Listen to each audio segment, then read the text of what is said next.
Replay. क्यों देर करें वो कहने में जो दिल में है। कोका कोला, अब खुले दिल।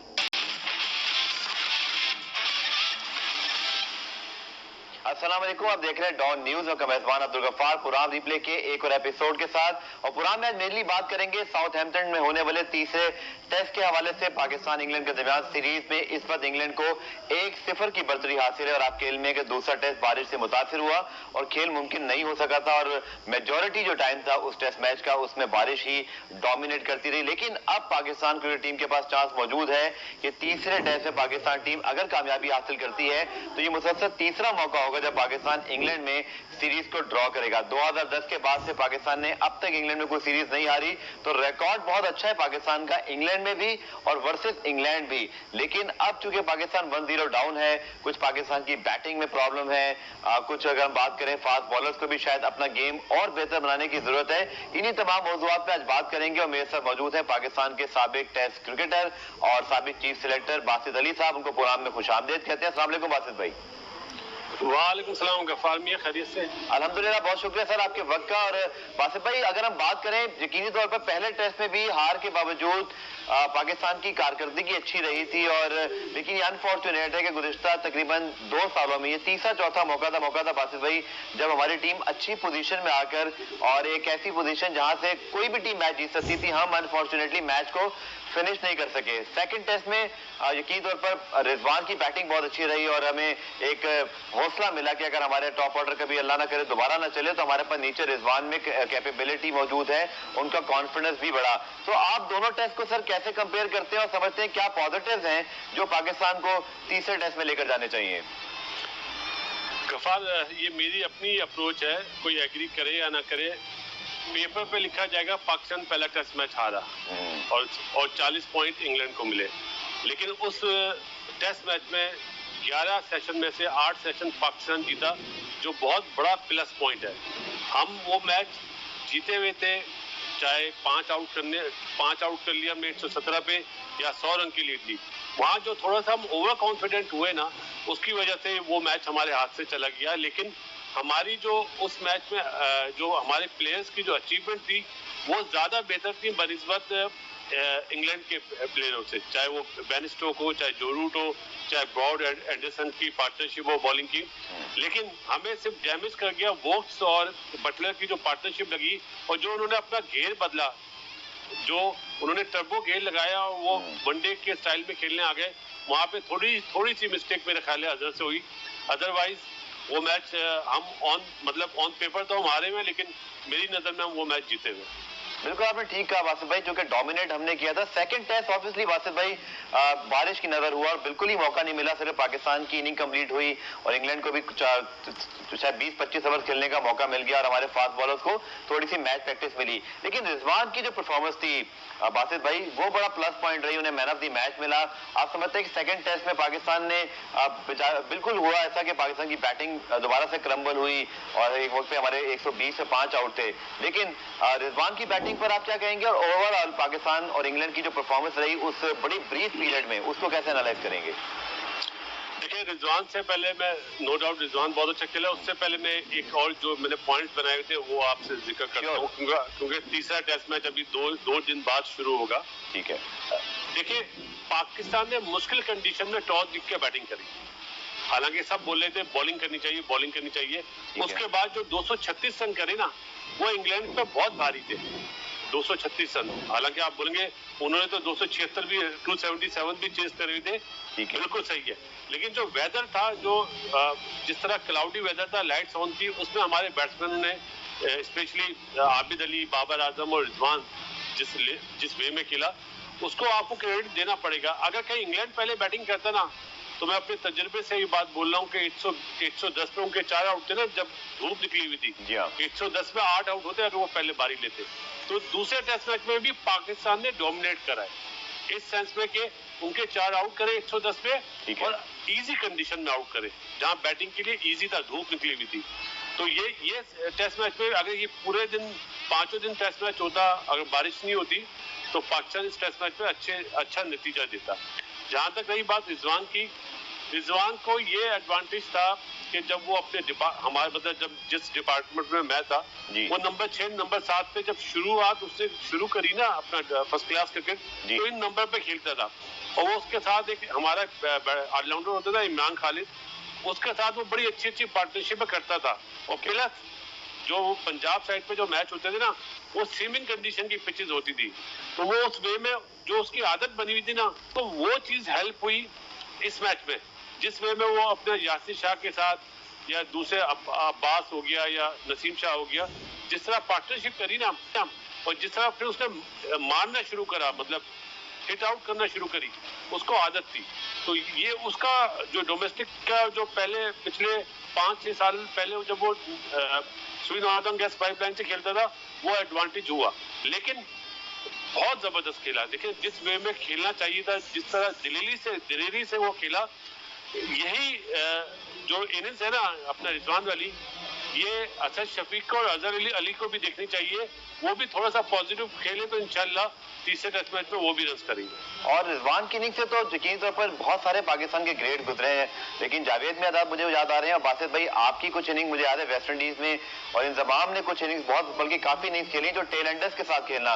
तो बासित भाई आपने भी मुझे याद है जब ये इनिंग खेली थी जावेद मियादाद से आपको लोगों ने कंपेयर किया था, जब बहुत मुश्किल कंडीशन में अच्छे फास्ट बॉलिंग अटैक, ये कितना मुश्किल काम है जो रिजवान ने करके दिखाया बासित भाई, कि आपके पास अभी जेन्युइन ऑलराउंडर नीचे नहीं है, आपको टेल एंडर के साथ खेलना पड़ता है। तो रिजवान की इनिंग को आप किस तरह टेक्निकली डिस्क्राइब करेंगे कि क्या चीज उन्होंने अच्छी की जो शायद मुश्किल हालात में बाकी बैट्समैन नहीं कर पाते? गफार भाई, अगर आप क्रिकेट खेलेंगे ना तो आपको हर चीज इजी होगी, अगर आप बैट बॉल खेलेंगे तो आपको प्रॉब्लम होगी। ये वो जुमला है जो मैं अपनी कोचिंग में यूज करता हूँ था, और 5-6 साल मैंने ये चीज बड़ी यूज करी, चाहे वो वुमेन्स टीम हो चाहे SNGPL की टीम हो।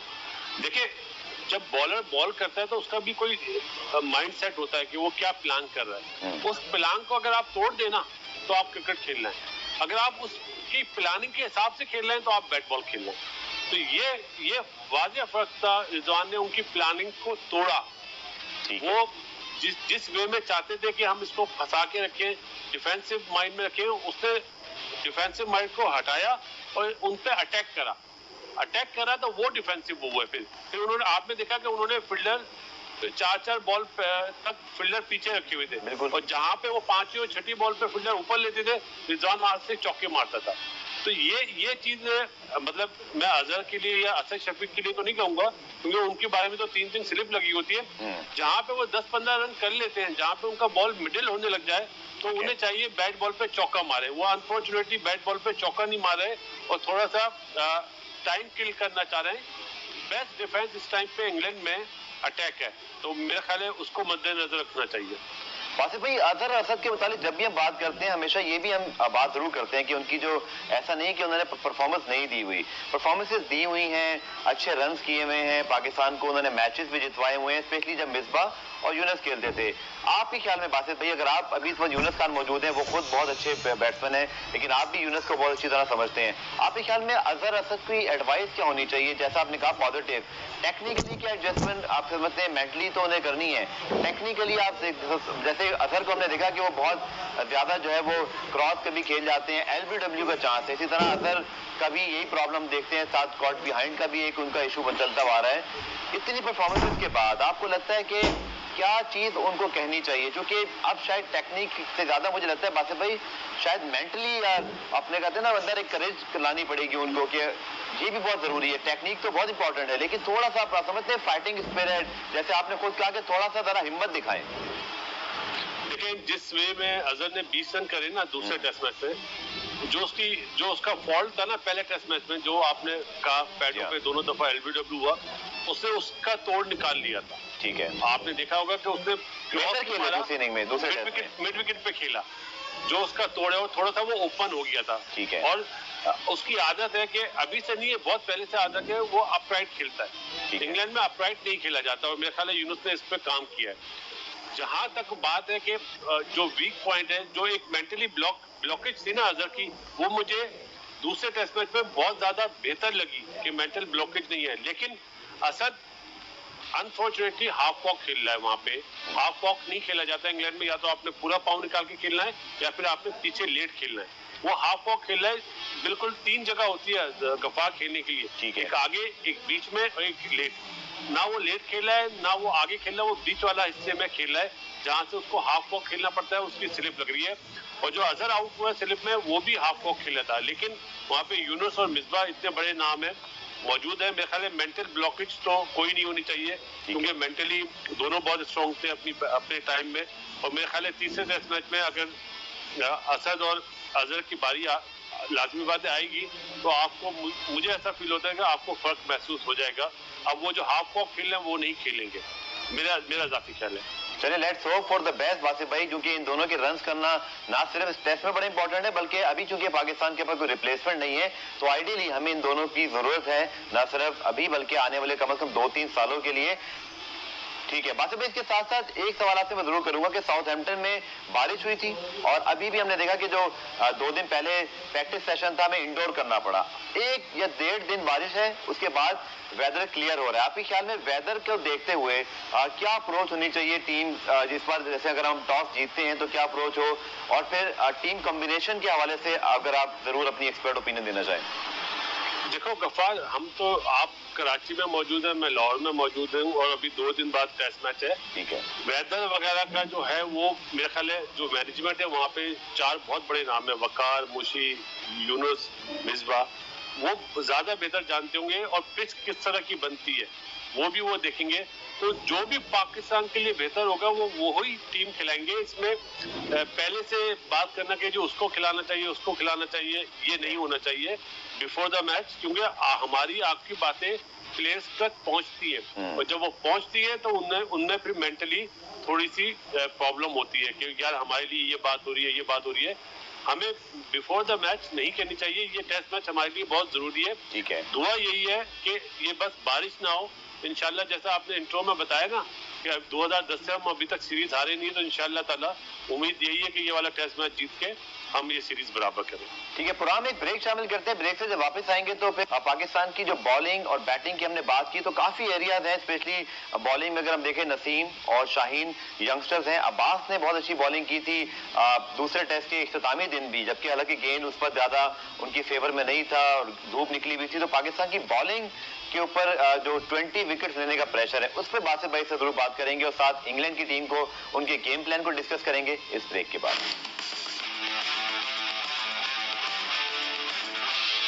क्यों देर करें वो कहने में जो दिल में है।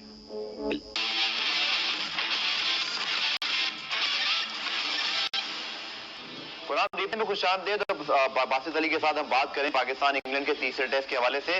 बासित भाई, जो दूसरे टेस्ट में कंडीशंस थी ऑब्वियसली, बल्कि पहले इस टेक्निकल इशू पे बात कर लेते हैं कि बैड लाइट के ऊपर बहुत ज्यादा जो है वो क्रिटिसिज्म हुआ, जो इंग्लिश मीडिया है, इवन माइकल एथर्टन ने, नासिर हुसैन ने, कि शायद जिन हालात में ये सीरीज हो रही है अंपायर्स को थोड़ा सा एक फेवर देना चाहिए कि गेम हो जाए, बजाय इसके कि हम गेम रोक दें। बारिश पे तो इख्तियार नहीं है।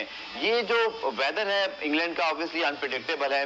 आप समझते हैं कि इसका कोई हल, आप अक्सर कोई ना कोई नई बात बता देते हैं, कोई आपके ध्यान में इसकी कोई सजेशन आती है किस तरह इस मामले को काउंटर किया जा सकता है? देखो गफार, जब कोविड का मसला हुआ तो एसओपीज बनी, थोड़े से चेंज हुआ कि अल्लाह ना करे किसी को कोविड हो जाए तो उसका सब्स्टिट्यूट मिलेगा।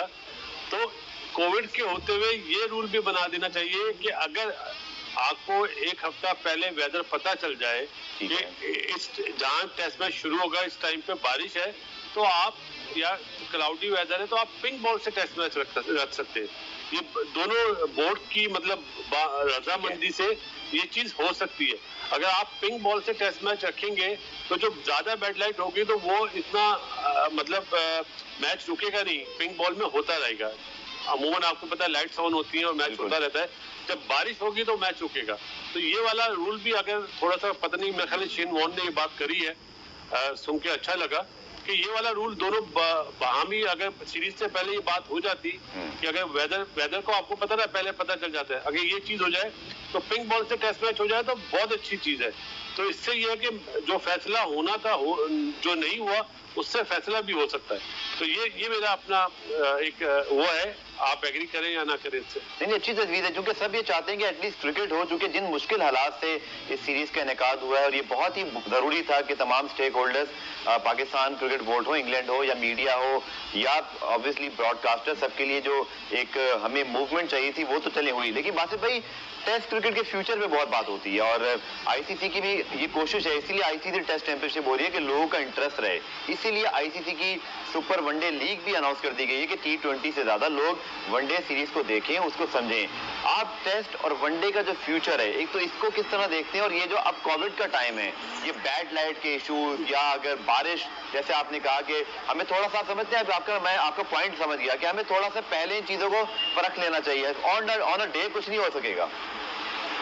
बिल्कुल सही बात है। सीरीज से पहले देखें, इंग्लैंड ईसीबी को पता होगा कि वेस्ट इंडीज के किन किन मैचों में बारिश है, उस पर वो एक लाया अमल बना सकते थे। इसी तरह पाकिस्तान का मैच, जो दूसरा टेस्ट मैच था, उन्हें पता होगा कि इस टेस्ट मैच में बारिश आ सकती है, तो वो डे नाइट कर सकते थे। तो उससे ये होता कि एक तो जो टीवी राइट्स है वो भी जाते, क्योंकि अमूमन ग्राउंड में पब्लिक तो आती नहीं है कोविड की वजह से, तो वो टीवी राइट्स का भी नुकसान नहीं होता।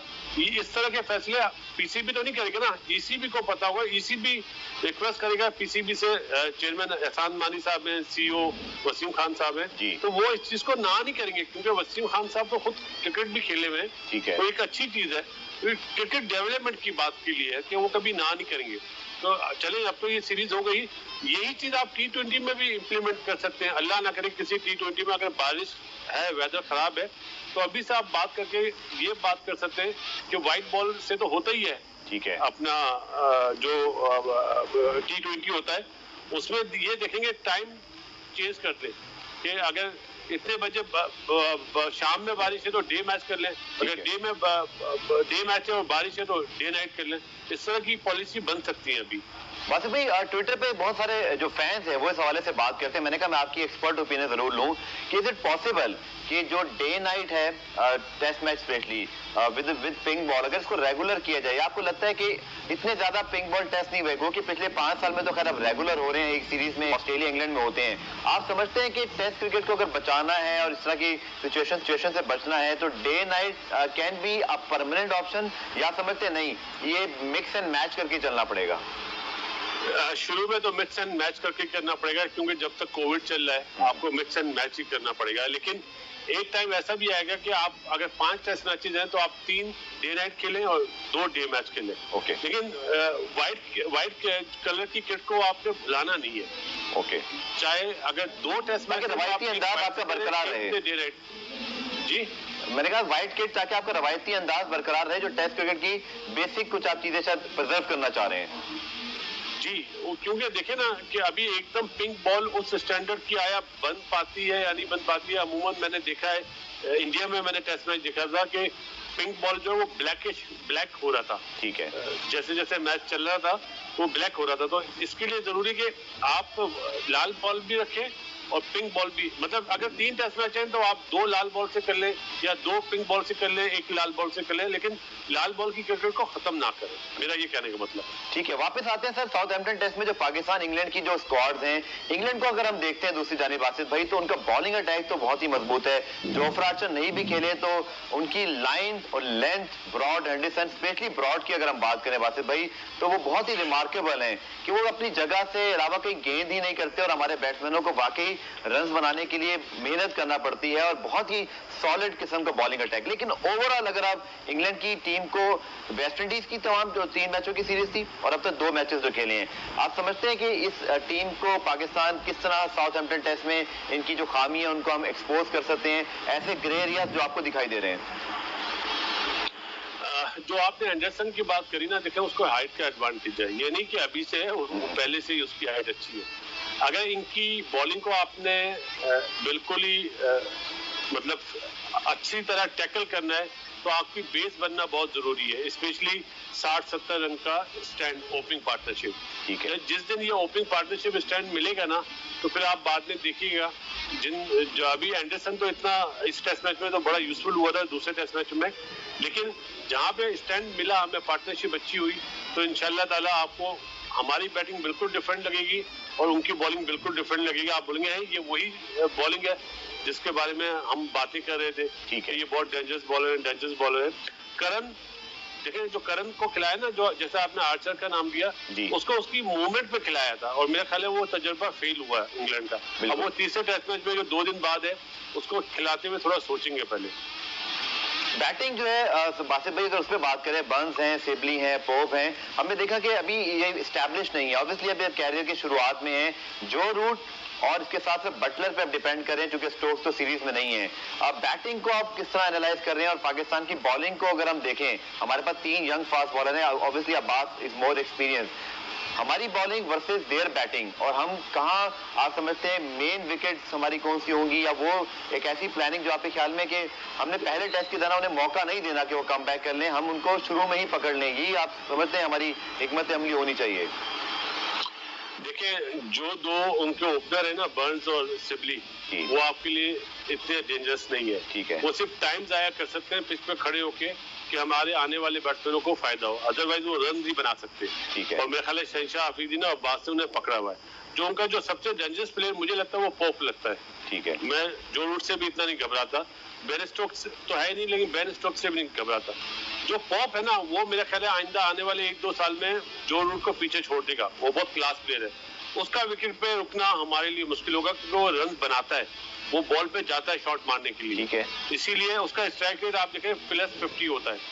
जो रूट हो गया सिबली, या अभी जो करोली ने 50 करा, मेरा नहीं ख्याल जरा सी भी हेल्पफुल पिच होगी, हमारे बॉलर्स उन्हें उड़ा देंगे।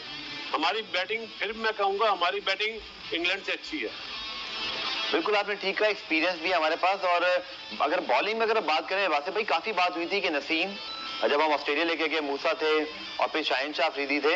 बल्कि एक वासिफ भाई प्रोग्राम में ब्रेक शामिल करते हैं, वापस आकर जो पाकिस्तान का न्यू बॉल बॉलिंग अटैक है और यंगस्टर्स हैं, इन दोनों के मुतालिक बात करेंगे कि इनके हवाले से काफी एक्सपेक्टेशन है। लेकिन वासिफ भाई से बात करेंगे किन एरियाज पे अभी इनको काम करने की जरूरत है, क्योंकि अभी तो बहुत स्टार्ट है इनके कैरियर का, आगे जा सकते हैं, लेकिन क्या टेक्निकल एडजस्टमेंट या लाइन लेंथ का जो एक इशू है उसको सॉर्टेड आउट कर सकते हैं अब्बास के साथ मिलकर या वकार यूनुस के साथ मिलकर, डिस्कस करेंगे इस ब्रेक के बाद।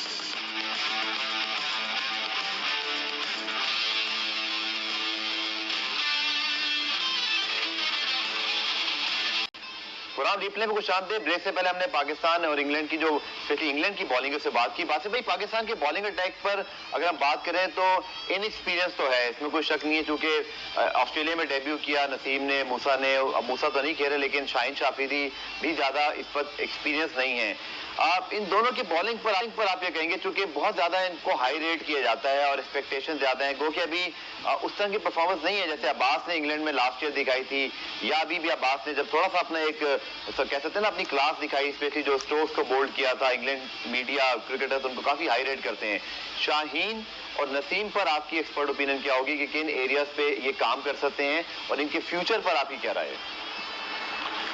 देखिए, शाहीन को, नसीम को इस वक्त आपने शाहीन और नसीम शाही रखना है। पहला जो सबक है उनके लिए वो ये है, उन्हें अभी आप ग्रेट वसीम अकरम या ग्रेट वकार यूनुस या ग्रेट शोएब अख्तर से ना मिलाएं, कोई मैच नहीं है। ठीक है, वो जिस तरह यंगस्टर है उनके जहन में यही होना चाहिए कि हम अभी सीख रहे हैं, और जो शहनशाह आफरीदी ने अपनी बॉलिंग से बताया है तो वो सीख रहा है और अच्छा बॉल अपने राइट एरियाज में डाल रहा है। नसीम शाह थोड़ा सा मुझे ऐसा फील हुआ कि उसकी लाइन नहीं बन पा रही और थोड़ा सा वो वाइड ऑफ क्रीज है, लेकिन मेरा ख्याल है वकार वहाँ पे मौजूद है तो उसकी वो ये प्रॉब्लम दूर कर देगा, क्योंकि विकी नो डाउट हमारे ग्रेट्स बॉलर्स में से है और इन्हें वहाँ पे हेल्प लेनी चाहिए। वसीम भाई भी वहीं पे मौजूद हैं, कमेंट्री कर रहे हैं। ठीक है, तो जितनी मदद ले सकते हैं इसमें कोई बुरी बात नहीं है, लेकिन इन्हें थोड़ा सा आप टाइम दें ग्रेड्स बनने के लिए। एटलीस्ट ये 2-3 साल में ग्रेड्स नहीं बन पाएंगे।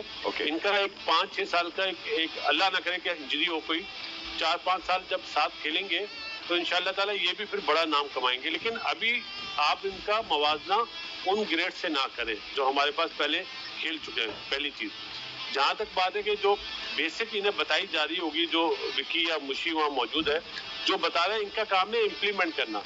नसीम शाह का मैं सिर्फ एक चीज ये देख रहा हूँ, वो शॉर्ट पिच कर रहा है, बाउंसर नहीं मार रहा। देखिए, एक तो इंग्लैंड के बैट्समैनों की हाइट होती है, करोली की भी हाइट है और मेरे ख्याल है उसको इस हाइट पे बॉल मिल रही है। जब अगर पीछे करना ही है ना बॉल, तो वो फिर ऊंचा करे। इधर वाले बॉल का कोई फायदा नहीं है मेरे ख्याल है इंग्लैंड में। ये मैं माफी के साथ ये बात विकी ने भी बताई होगी कि बाउंसर करे तो ऊंचा करे वरना ना करे, राउंड द विकेट बॉल करने का कोई तुक नहीं बनता, क्योंकि आप क्या मतलब क्या एलबीडब्ल्यू तो होगा नहीं वहां से। ठीक है, इंग्लैंड में कंडीशन का फायदा ही उठाने कामयाब होगा, जैसे अब्बास फायदा उठा रहा है। और ये मतलब अब्बास को इसलिए फायदा हो रहा है कि वो लेस्टर शायर से खेल चुका है काउंटी, और मेरे ख्याल है वसीम खान साहब ने ही लेस्टर शायर में उनका कॉन्ट्रैक्ट कराया था, तो वो एडवांटेज ले रहा है, तो उसको देख के भी सीखना चाहिए। इसी तरह जो ब्रॉड हो गया या एंडरसन जिस तरह बॉल कर रहे हैं, जब हमारी बैटिंग हो तो हमारे बॉलर्स को उन्हें देख के सीखना चाहिए, इसमें कोई बुरी बात नहीं है। और अपनी तरफ से कोशिश करें, जो अजहर अली उन्हें प्लान दे रहा है ग्राउंड के अंदर और जो मिसबा बाहर से प्लान दे रहा है उस पर इम्प्लीमेंट करें। देखिए हार जीत का पता नहीं होता, कहाँ हार जीत अल्लाह ताला को पता है, लेकिन आप अपनी तरफ से कोशिश करेंगे तो अल्लाह ताला आपकी मदद करेगा बहादुरी के साथ। किसी चीज में इम्प्लीमेंट करते हुए डरना नहीं है, चाहे वो बैटिंग हो, चाहे बॉलिंग हो, चाहे फील्डिंग हो, चाहे कीपिंग हो। अगर ये चीज हमारे प्लेयरों में आ गई तो इंशाल्लाह ताला तीसरा टेस्ट जो अभी 2 दिन बाद शुरू होगा, इंशाल्लाह ताला हम उसमें जीतेंगे। वासिफ भाई, ऑब्जर्वेशन ये रही कुछ एक्स क्रिकेटर्स की भी और कुछ एक तासुर ये भी था कि यासिर शाह की जो सेकंड टेस्ट में बॉलिंग थी वो ज्यादा बेहतर थी, और थोड़ा समय फ्लाइट करते हुए उनके ऊपर जो इंग्लिश बैट्समैन थे बैकफुट पे जाके कट करने चले गए तो थोड़ा फंस रहे थे। यासिर की प्रोग्रेस इन 2 टेस्ट मैचेस में आपने कैसे देखी? क्योंकि अगेन ये बड़ा डायलेमा है हमारा कि हमारे जो वर्ल्ड क्लास परफॉर्मर है अजहर, असद और अब यासिर भी अच्छे खासे परफॉर्मर्स होने के बावजूद अचानक एक बैट मैच आया हुआ है और ये तीनों पे इकट्ठे आ गया। यासिर ने भारत पहले टेस्ट में विकेट्स ली, आप यासिर की प्रोग्रेस कैसे देख रहे हैं? और तीसरे टेस्ट में अगर पाकिस्तान को जीतना है और जो कंडीशन साउथहैम्पटन की अब तक आपने देखी है और जो पिच रीड किया, यासिर का रोल आप कैसे देखते हैं? मुझे जब पहले दिन मैंने बैटिंग देखी थी पाकिस्तान की तो मुझे ऐसा फील हुआ था कि शायद यासिर को गलत खिला लिया, लेकिन जब 5वें दिन जब धूप निकली हुई थी और पिच पे इतना मैच हुआ नहीं था, ठीक है, तो फिर मेरा नहीं सही फैसला था, क्योंकि यासिर का बॉल थोड़ा स्पिन भी हुआ। यासिर को फ्लिपर का बहुत बड़ा एडवांटेज है, देखें वो वर्ल्ड क्लास बॉलर है। इस सीरीज से पहले उसकी परफॉर्मेंस टेस्ट मैचेस में श्रीलंका के अगेंस्ट उससे मेरे ख्याल 4 आउट करे हुए थे, सॉरी बांग्लादेश के अगेंस्ट आखिरी मैच में 4 आउट करे हुए थे, उससे पहले नहीं थी। तो लेकिन उसकी परफॉर्मेंस इंग्लैंड में बेहतर हुई है, तो उसने पहले मैच में भी मेरे ख्याल 4-4 दोनों इनिंग्स में आउट करे, 8 आउट करे, तो नॉट बैड। तो वो इम्प्रूव कर रहा है और मुशी उस पर काम कर रहा है नजर आया है, तो उसके लिए ये कहना कि दूसरे टेस्ट मैच में ज्यादा अच्छी बॉल कर रहा था, क्योंकि वो तो टेस्ट मैच जाई ड्रॉ की तरफ रहा था ना, ठीक है, तो ना बैट्समैन भी इजी खेल रहा था, बॉलर को इतना डर नहीं था कि रन खाऊं मैं, वो चांस ले रहा था आउट का। जहां पे मैच पूरा होता है ना 5 दिन का, 2 इनिंग्स होती है, फिर बॉलर की बॉलिंग देखी जाती है। अगर 4 दिन बारिश हो जाए तो 1 दिन में आपने क्या बैटिंग है क्या बॉलिंग देखी, ठीक है, वो तो मतलब एक टाइम गुजारने वाली बात है। ठीक है, अब बैटिंग की अगर बात करें, आपने ओपनर्स की बात की, शान ने बड़ी अच्छी इनिंग खेली बासित भाई, और बहुत ही बल्कि अच्छी नहीं आउटस्टैंडिंग इनिंग थी कि आप पहले इनिंग्स के अंदर जाके 150 कर दें, थोड़े लकी भी रहे, उनको एक आध चांस ही मिला, लेकिन फिर हमने देखा कि 2 इनिंग्स में एक जगह बॉल अच्छा पड़ गया, एक जगह वही अगेन जो एंडरसन गेंद अंदर लाते हैं तो वो उनको प्रॉब्लम होती है। तो आबिद और शान की जो ओपनिंग पेयर है, इन्होंने पहले टेस्ट में भी पहले जो हमारी टॉस जीत के पहले बैटिंग करने का फैसला था, इन्होंने तकरीबन 1 घंटा गुजार लिया था। इन दोनों का कॉन्फिडेंस लेवल कैसा होगा? और आबिद ने तो बहरहाल अच्छी सेंचुरी भी बनाई दूसरे टेस्ट में। देखिए मेरा एक अपना एक पॉइंट ऑफ व्यू होता है, every day is not Sunday. ठीक है, शान ने 150 करे थे, आबिद अली ने 60 करे थे, ठीक है, अब 2 दिन बाद जो टेस्ट मैच शुरू होगा, अब इन्होंने दोबारा 0 से इनिंग्स करनी है, स्टार्ट करनी है। अगर शान भी सोचे कि मैंने 150 करा हुआ है, आबिद भी सोचे मैंने 60 करा हुआ है, तो गलत है। नया दिन है, नई बॉलिंग अटैक होगा, नई प्लानिंग के साथ आएंगे, नई पिच होगी, तो आपको उसी हिसाब से टैकल करना है। अगर हमें पुरानी चीजें नहीं सोचनी होती है। आप मेरे साथ प्रोग्राम कर रहे हैं, 2 दिन बाद आपने किसी और के साथ प्रोग्राम करना है, तो आपने ये थोड़ी सोचना है कि मैंने बासित अली से ये सवाल करे थे, 2 दिन बाद भी मैंने वो सवाल करने। आपके सवालात नए होंगे, चेंज होंगे। तो इसी तरह क्रिकेट में भी हर चीज चेंज होती है, चाहे आप बैटिंग कर रहे हो, चाहे आप बॉलिंग कर रहे हो, चाहे आप फील्डिंग कर रहे हो। तो बासिफ भाई, इन दोनों की प्रोग्रेस देखकर आप हम कुछ समझ सकते हैं, क्योंकि बहुत अरसा हमारा प्रॉब्लम रहा है। हमने अजहर को भी मेकशिफ्ट ओपनर बनाया, फिर अजहर वापस नंबर 3 पर आ गए। आबिद और शान का अब तक जो इन 3 सीरीज में अच्छी बात है कि हमने इनको रेगुलर चांस दिया है, हमें ड्रॉप नहीं करना पड़ा, हमने कंसिस्टेंसी इनको दी है। अब आप समझते हैं कि इट्स देयर ड्यूटी कि थोड़ा सा उसको पे ऑफ करें, और इन दोनों की जो अब तक प्रोग्रेस है उस पर आपकी क्या राय है, टेक्निक वाइज अगर आप कोई चीज निशानदेही करना चाहें? गफार मियां, आपसे मेरा सवाल है कि क्या वो चाहते नहीं कि हम परफॉर्म ना करें? नहीं, मैं यही कह रहा हूँ कि आपकी राय क्या है अब तक, जो टेक्निकली अगर आप कोई चीज देख रहे हैं, जैसे आबिद ने गलती की थी लेकिन फिर अच्छा कवर कर गए। देखिए उन्हें सिर्फ यही, मतलब मुझे अच्छा नहीं लगेगा बोलते हुए, क्योंकि मिसबाह यूनुस वहाँ मौजूद है, वो ग्रेट से पाकिस्तान के। ठीक है, सिर्फ ये है कि नया ball close to the body खेले, जो अपना एंडरसन नहीं, सॉरी, ब्रॉड जो राउंड गिराते ना शान मसूद के लिए, तो उसको वो ऑफ स्टंप लेके खेले, मिडिल स्टंप लेके ना खेले, ऑफ स्टंप लेके खेले, तो इंशाल्लाह ताला उसको बहुत आसानी से टैकल करेगा। और जो आबिद है वो अपने जो उसके पैट शॉट है, स्पेशली जो कट और स्ट्रेट ड्राइव, उसको फोकस करेगा तो वो ज्यादा अच्छा होगा। ब्रेक प्रोग्राम में शामिल करते हैं, ब्रेक से जब आएंगे तो बाबर आजम के हवाले से मैं आपकी डिटेल एनालिसिस जो है वो आपसे जानना चाहूंगा। मिलते हैं इस ब्रेक के बाद।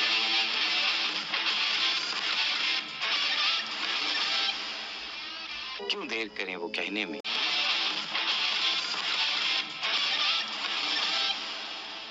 प्रोग्राम के आखिरी हिस्से में बात करेंगे, जब पाकिस्तान बैटिंग की बात होती है तो बासिफ भाई, बाबर आजम इस वक्त हमारे सबसे बड़े खिलाड़ी बनते जा रहे हैं, दुनिया में उनको काफी हाई रेट किया जाता है। इस सीरीज में भी 69, 45, 7, तो काफी लोग कह रहे हैं कि परफॉर्मेंस बुरी भी नहीं है तो बहुत अच्छी नहीं है। जो बाबर से एक्सपेक्टेशन है, जो कि ऑस्ट्रेलिया में 100 किया था, 90 किया था, तो बासिफ भाई एक तो उन पर प्रेशर कितना होता होगा, चूंकि वो इतनी यंग एज में उनसे एक्सपेक्टेशंस हैं। दूसरा, ये थर्ड टेस्ट में आपके ख्याल में बाबर को, अब चूंकि वो माशाल्लाह आईसीसी की रैंकिंग में जो तीनों फॉर्मेट है उसमें वाहिद प्लेयर हैं जो टॉप 5 में शामिल है, तो एक्सपेक्टेशंस उनका जो सारा कैलिबर है, आखिरी टेस्ट में आपके एक्सपेक्टेशंस और कोई सजेशन उनके लिए?